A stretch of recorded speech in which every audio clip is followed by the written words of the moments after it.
And so the big question for us is this. How do we become more positive? How do we become these people? I mean, of all people, shouldn't we as Christians be the most positive and optimistic people on the planet? Be of good cheer, for I have overcome the world. Now, I told some of you this story, but most of you haven't heard it. A couple of weeks ago, I was at my mom's apartment, and I was going down the corridor, and there was this lady coming towards me, and she was the cleaning lady.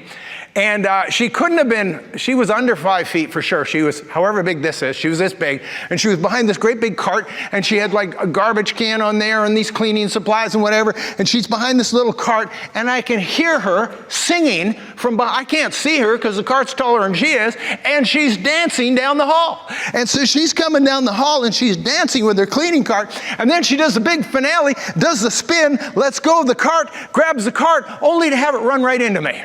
And she's sitting there, and I said, boy, somebody's in a good mood today. You know what she said to me?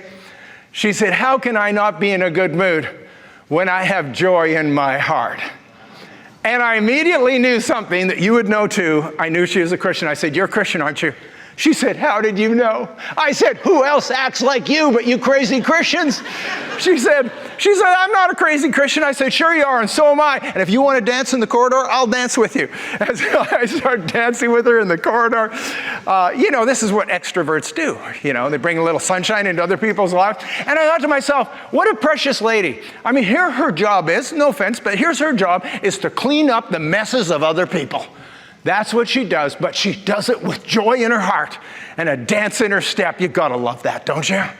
And that's the perspective that we need to bring to life. So I want to tell you a little story. A few months ago, my son made a comment to me. I don't think it was meant to be a compliment, by the way, but I took it that way anyway, because I take everything as a compliment. That's what sanguine people do. Anything you say to us, we're just going to take it out. Go ahead, criticize us. We'll take it as a compliment. Anyway, here's what he said. So you know that during COVID, I'd put out these weekly updates, and I would go online and I'd share these weekly updates, and most of the time it wasn't very good news. I was telling stories about how many cases there were of COVID and how many people were dying and how this thing was ramping up and how locked down we were and how we went from lockdown to really lockdown to super lockdown. I didn't have a lot of good news.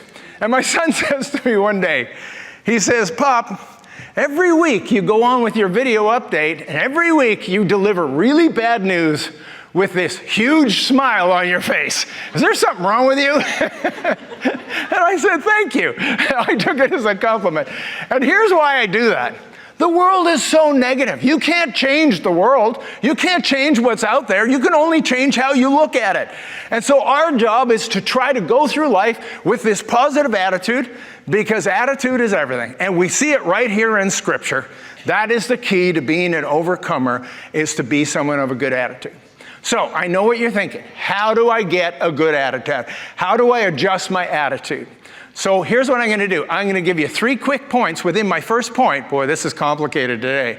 You're going to have trouble following this. And then I'm still going to do my other 2 points. But I'm going to give you 3 more points in point 1. Are you following this? So here they are. How do you do an attitude adjustment? Here's what they are. Number 1, change what you think about. Number 2, change how you see yourself. Number 3, change who you hang out with.